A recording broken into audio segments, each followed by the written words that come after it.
جی ماشاءاللہ، مجھے لگا شاید کسی کو آواز نہیں آ رہی۔ الحمدللہ۔ تو یہ دعا آپ کو تقریباً آتی ہوگی۔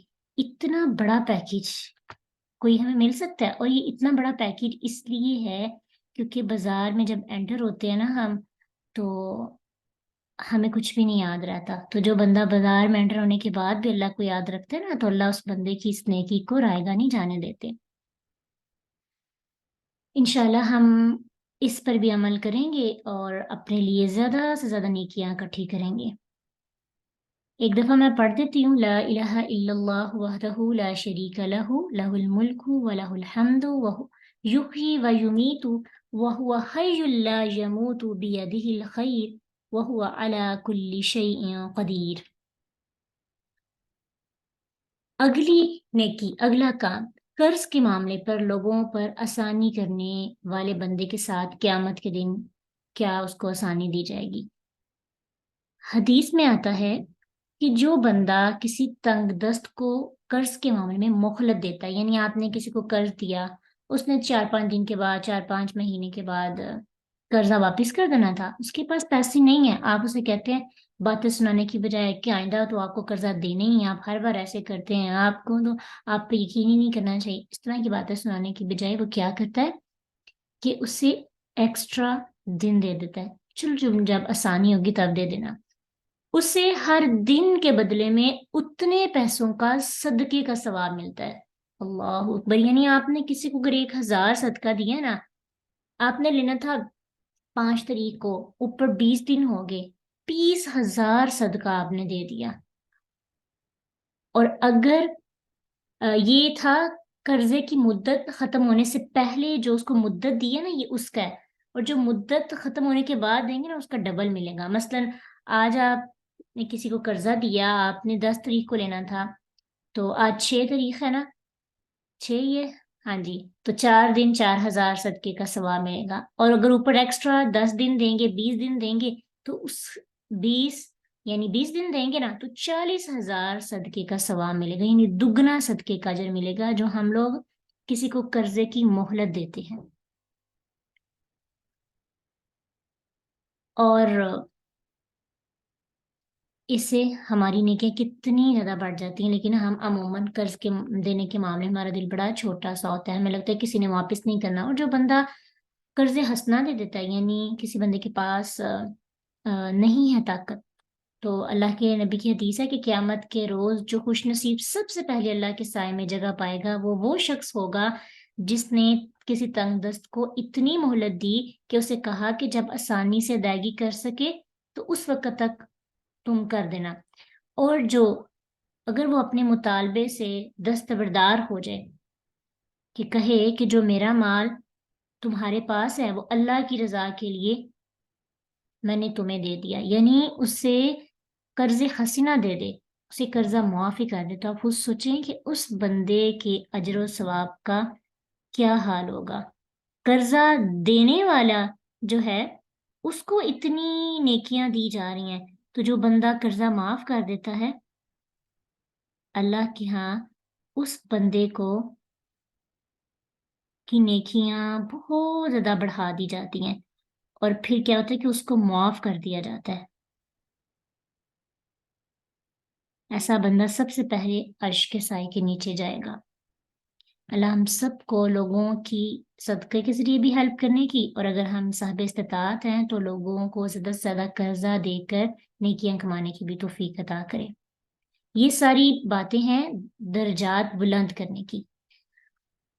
اس کے بعد جو مجلس ہوتی ہیں، جیسے آج ہماری ایک مجلس ہے، تو یہ مجالس ذکر ہے کہ جس میں اللہ اور اس کے رسول کی باتیں ہوتی ہیں۔ جو بندہ ایسی مجلسوں کو جوائن کرتا ہے ان کے رتبوں کا کیا حال ہے؟ ابو ہریرہ رضی اللہ عنہ سے روایت ہے کہ رسول اللہ صلی اللہ علیہ وسلم نے فرمایا، یہ صحیح مسلم کی حدیث ہے، بخاری کی بھی، کہ اللہ تعالیٰ کے فرشتے چلتے پھرتے رہتے ہیں، ان کا اور کوئی کام نہیں ہوتا۔ کچھ فرشتے ایسے ہیں کہ وہ مجالس ذکر کی تلاش میں رہتے ہیں، جب وہ کوئی ایسی مجلس پاتے ہیں جس میں اللہ کا ذکر ہو رہا ہو تو وہ ان کے ساتھ بیٹھ جاتے ہیں اور ایک دوسرے کو اپنے پروں سے ڈانپ لیتے ہیں، اتنے زیادہ ہو جاتے ہیں کہ اس مجلس سے لے کر آسمان دنیا تک سارے فرشتے ہی فرشتے ہوتے ہیں. جب وہ جدا جدا ہوتے ہیں تو آسمان کی طرف چلے جاتے ہیں. اللہ تعالیٰ ان سے پوچھتے ہیں کہ ہاں، حالانکہ اللہ ان سے زیادہ جانتے ہیں، لیکن اللہ ان سے پوچھتے ہیں کہاں سے آئے ہو؟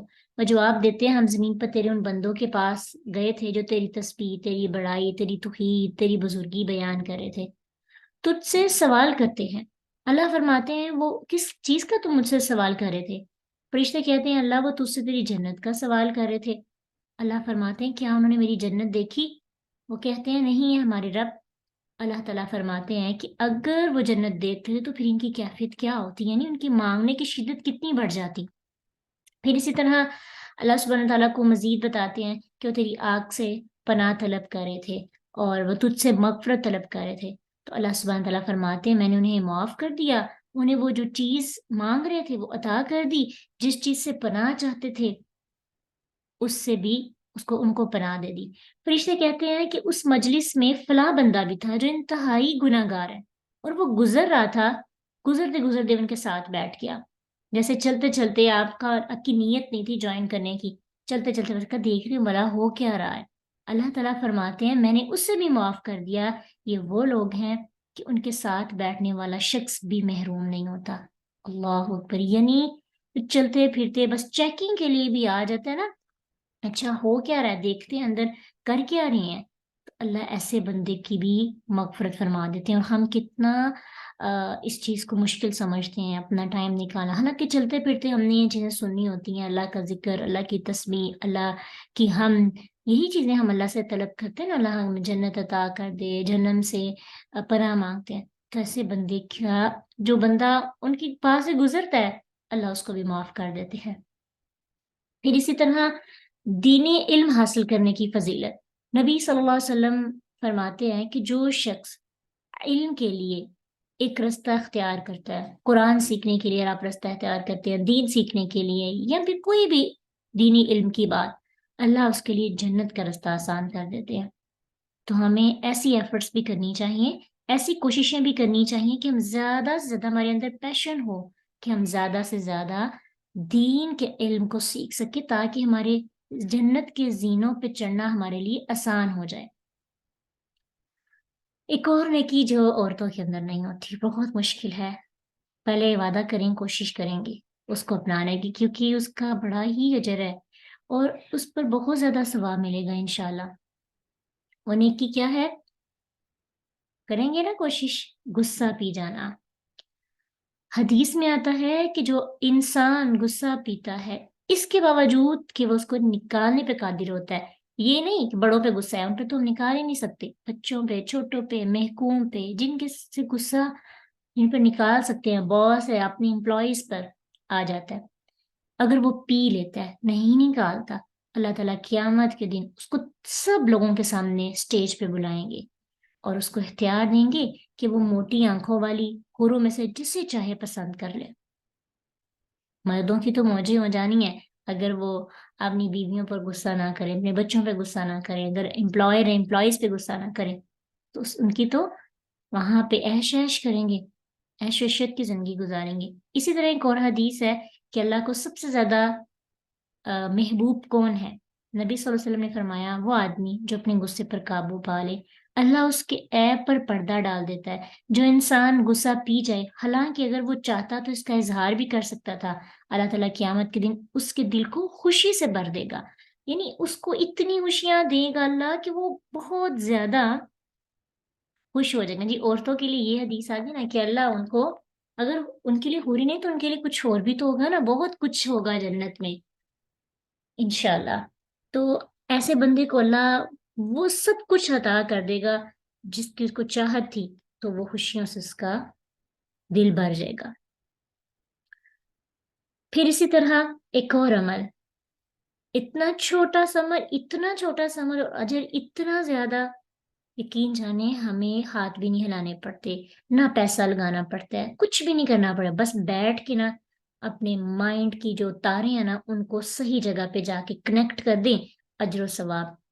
حدیث میں آتا ہے، نبی صلی اللہ علیہ وسلم فرماتے ہیں کہ میں تمہیں ایک حدیث بیان کرنے لگا ہوں، اسے اچھے طریقے سے ذہن نشین کر لو. دنیا میں 4 قسم کے آدمی ہیں، یا دنیا 4 آدمیوں کے لیے۔ ایک وہ جسے اللہ مال بھی دیتا ہے اور علم بھی دیتا ہے، وہ مال کے سلسلے میں اپنے رب سے ڈرتا ہے، صلہ رحمی کرتا ہے، اس میں جو اللہ کا حق ہے وہ اسے ادا کرتا ہے، تو سب سے افضل درجہ اس بندے کا ہے۔ دوسرا وہ بندہ کہ جسے اللہ نے علم دیا لیکن مال نہیں دیا، تو وہ کیا کرتا ہے؟ سچا ارادہ کرتا ہے، اے میرے رب اگر تو مجھے مال دے گا نا، تو جس طرح یہ بندہ تیری راہ میں خرچ کر رہا ہے دونوں ہاتھوں سے، اللہ میں بھی ایسے خرچ کروں گا، اور ایسے شخص کو اللہ اسی شخص کے مطابق جتنا اس کو اجر مل رہا ہے نا، جو خرچ کر رہا ہے، سوچنے والے کو بھی اس کے مطابق اجر مل جاتا ہے۔ تیسرا وہ بندہ جسے اللہ تعالیٰ نے مال بھی دیا ہے لیکن علم نہیں دیا، وہ اپنے مال کو فضول ایکٹیویٹیز میں جدھر دل چاہتا ہے، اللہ سے ڈرتا نہیں، صلہ رحمی نہیں کرتا، اللہ کے حق کو نہیں جانتا، تو سب سے نچلا درجہ اس آدمی کا ہے۔ چوتھا وہ ہے جسے اللہ تعالیٰ نے نہ مال دیا ہو نہ علم دیا ہو، تو وہ کیا کہے کہ اگر میرے پاس مال ہوتا تو میں بھی گھر بناتا، میرے پاس مال ہوتا تو میں نے بائک لینی تھی، میرے پاس مال ہوتا میں نے یہ بنگلہ کرنا تھا، حالانکہ اس کے پاس مال بھی نہیں ہے اور اس کے پاس علم بھی نہیں ہے۔ دیکھیں اس نے کب عمل نہیں کیا، لیکن اس کو گناہ اتنا ملے گا جتنا وہ جس بندے کو دیکھ کر گناہ کرنے کی یا دنیا میں انوالو ہونے کی نیت کر رہا ہے۔ ہمارے پاس اگر علم ہے، مال نہیں ہے، تو جو لوگ مال خرچ کر رہے ہیں اللہ کی راہ پر، ان کی طرف دیکھ کر یہ ارادہ کر لینا، اللہ تو مجھے ان کے جتنا امیر کر دے گا نا، تو یا اللہ میں تیری راہ میں دونوں دونوں ہاتھوں سے سخاوت کروں گی، بس اتنا سوچنا ہے، جتنا وہ بندہ کام کر رہا ہے اس کو اجر مل رہا ہے، اللہ آپ کو بھی اجر عطا کر دیں گے، آپ کے بھی رتبے اتنے بلند ہو جائیں گے۔ تو انشاءاللہ اس عمل پہ بھی ہم پوری کوشش کریں گے۔ پھر اسی طرح پڑوسی کے ساتھ حسن سلوک سے بھی انسان جنت میں داخل ہو جاتا ہے۔ نبی صلی اللہ علیہ وسلم صحیح بخاری کی حدیث ہے، ارشاد فرماتے ہیں کہ اللہ کی قسم وہ مومن نہیں ہو سکتا۔ 3 بار اللہ کے نبی صلی اللہ علیہ وسلم نے فرمایا، پوچھا گیا وہ کون؟ کہا وہ بندہ جس کی شرارتوں سے اس کا پڑوسی محفوظ نہ ہو۔ پھر اسی طرح ایک اور حدیث میں فرمایا کہ وہ شخص جنت میں داخل نہیں ہوگا جس کی شرارتوں سے اس کا پڑوسی محفوظ نہ ہو۔ تمہارے جو نیبرز ہیں ان کے ساتھ بھی اس نے سلوک کرنا چاہیے۔ اللہ کے نبی صلی اللہ علیہ وسلم نے نیبرز کی اتنے حقوق بیان کے صحابہ کو ڈر لگنا شروع ہو گیا کہ کہیں وراثت میں بھی ان کو حق نہ مل جائے، اور ہم لوگ اجنبیوں سے بڑی محبت کرتے ہیں، جو ساتھ نیبرز ہوتے ہیں نا ان کو اتنے حقوق نہیں ادا کرتے، اس لیے نیبرز کے بڑے حقوق ہیں، ان کا بھی خیال رکھنا چاہیے، اور اپنے پیرنٹس کو بتانا چاہیے اگر ان سے کوئی غلطی ہو جائے یا ان کے ہاں کوئی معاملہ آ جائے پیش، ان کی عادت کے لیے جائیں، ان کے ساتھ حسن سلوک سے پیش آئیں، ان کے ساتھ بدتمیزی نہ کریں، ٹھیک ہے۔ پھر اسی طرح عابدہ ایک خاتون تھی، صحیح بخاری کی حدیث ہے کہ ایک نبی صلی اللہ علیہ وسلم نے کو بتایا گیا کہ فلاں عورت رات کو قیام کرتی ہے، دن کو روزے رکھتی ہے، اس کے علاوہ کئی نیک کام اور صدقہ بھی کرتی ہے، لیکن اس کے ساتھ ساتھ اپنی زبان کے ساتھ اپنے پڑوسیوں کو تکلیف پہنچاتی ہے، تو رسول اللہ صلی اللہ علیہ وسلم نے فرمایا اس میں کوئی خیر نہیں، وہ جہنم والوں میں سے ہے۔ پھر صحابہ نے نبی صلی اللہ علیہ وسلم کو بتایا کہ فلاں عورت فرض نماز پڑھتی ہے، پنیر کے ٹکڑوں کے ساتھ صدقہ کرتی ہے، کسی کو تکلیف نہیں دیتی، تو رسول اللہ صلی اللہ علیہ وسلم نے فرمایا وہ چاہے نفلی عبادات نہیں کرتی لیکن وہ جنت والوں میں سے ہے۔ کیوں؟ کیونکہ اس کے ہمسائے اس سے، اس کی زبان سے، اس کے ہاتھ سے محفوظ ہیں۔ تو اپنی زبان اور اپنے ہاتھ سے اپنے روم میٹس بھی آپ کے جو روم میٹس ہیں نا وہ بھی آپ کے ہمسائے ہوتے ہیں، ٹھیک ہے۔ اور آپ کالجز میں یا آپ کی جیسے جوائنٹ فیملی ہے تو دورانی جٹھانی یہ آپ کے نیبرز، ان کا زیادہ حق ہو، یعنی فیملی میں سے ہے نا، تو نیبرز کا اتنا حق ہے تو ان کا کیا حق نہیں ہوگا۔ اور عموماً سب سے زیادہ لڑائی جھگڑا ایسے رشتوں میں ہوتا ہے کہ معاف نہیں کیا جاتا، قطع رحمی قطع تعلقی کر لی جاتی ہے۔ تو اللہ سے دعا کیا کریں اگر ایسے رشتوں میں آپ ہیں تو زیادہ سے زیادہ ان کا خیال رکھیں، نہیں ہے تو جب آئیں گے تو پہلے سے نیت بنائیں میں نے سب سے زیادہ صلہ رحمی یہاں پہ کرنی ہے، میں نے جنت میں جانا ہے۔ ایک اور عمل کتنا عام سا اور مشکل ہے کرنا، اپنے بھائی کا غائبانہ دفاع کرنے کی بنا پر بھی جہنم سے نجات پائی جا سکتی ہے۔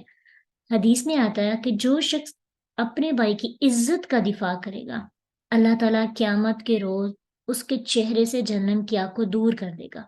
عزت کی دفاع کا مطلب یہ ہوتا ہے کہ کسی انسان کی مذمت کی جا رہی ہے، اس کے خلاف بات کی جا رہی ہے، اس کی چگلی غیبتیں کی جا رہی ہیں، آپ کیا کریں؟ کہیں گے نہیں وہ ایسا نہیں ہے، آپ کو غلط فہمی ہوئی ہے، یعنی اس کا دفاع کریں کہ اس کے بارے میں بری بات نہ کسی کو کرنے دیں.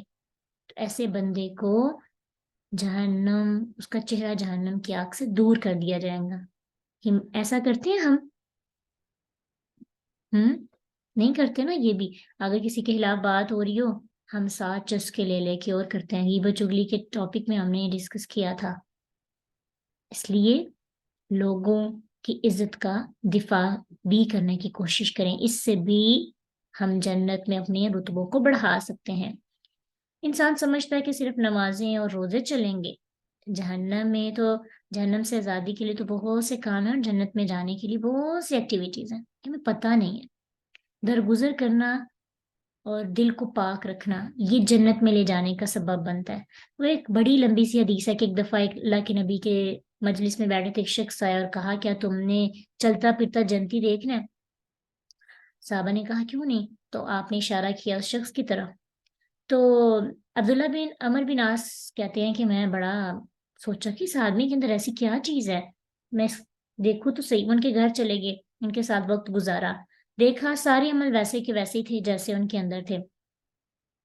تو پوچھنے لگی، آخر کار پوچھا کہ تمہارے اندر ایسا کون سا عمل ہے کہ جس کی وجہ سے تمہیں دنیا کے اندر ہی جنت کی بشارت دے دی گئی ہے؟ تو اس نے کہا کہ میں جب رات کو سونے لگتا ہوں نا، اس حالت میں سوتا ہوں کہ میرے دل میں کسی کے بارے میں بھی خیانت اور بغض کے جذبات نہیں ہوتے، یعنی میں سب کو معاف کر کے سوتا ہوں. تو اس لیے جو ہمارے اسلاف کے اعمال تھے نا، وہ عمل ان کے کم کرتے تھے لیکن انہیں اجر زیادہ ملتا تھا. اس کی ریزن کیا تھی؟ کہ وہ اپنے دلوں کو پاک رکھتے تھے. ہماری سب سے بڑی وجہ یہ ہے کہ ہم اپنے دلوں کو پاک نہیں رکھتے. ہم نماز پڑھ رہے ہیں، لوگوں کے بارے میں نیگیٹو سوچ رہے ہیں، تو یہ ساری چیزیں ہمیں جنت سے دور کرتی ہیں. اس لیے ان پہ بھی کام کرنا ہے. صرف ذکر اذکار کافی نہیں ہوں گے. یہ نہ ہو کہ دل پاک نہ ہو اور زبان ذکر سے تر ہو جائے اور نمازیں بھی پڑھی جائیں لیکن ہماری ہاتھ، زبان، دماغ سے کوئی محفوظ نہ ہو. جنت میں گھر کی ضمانت ایک اور بندے کو. یہ ایسا بندہ ہے کہ جو حق پر ہونے کے باوجود جھگڑے سے اجتناب کرتا ہے، سچا ہے. لوگ یقین ہی نہیں کر رہے. اتنی بار اس نے کہا کہ میں نے یہ کام نہیں کیا، لوگ نہیں یقین کرتے. کیا سوچے یار اب مجھے اب جنت میں اس کا اجر چاہیے، ٹھیک ہے اس کو نہیں یقین آ رہا، میں نہیں جھگڑا کرنا. اللہ کہتے ہیں ایسے بندے کو جنت کے درمیان میں گھر دیا جائے گا. جیسے ہم کہتے ہیں نا کہ میں نے اس کے دروازے کے آگے جا کے گھر بنانا ہے. کسی کو جیلس کروانے کے لیے اس طرح سے ہم کبھی بول دیتے ہیں. دنیا میں چپ ہو جائے، دنیا میں نہ جھگڑے. اللہ کہتے ہیں ایسے بندے کو جنت کے مرکز میں ایک گھر کی ضمانت دیتا ہوں. جو وہ کون سا بندہ ہے؟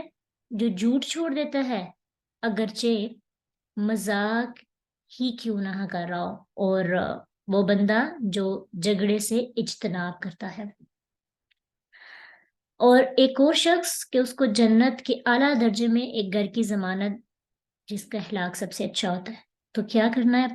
جھگڑے چھوڑ دیں گے نا، لڑائی چھوڑ دیں گے.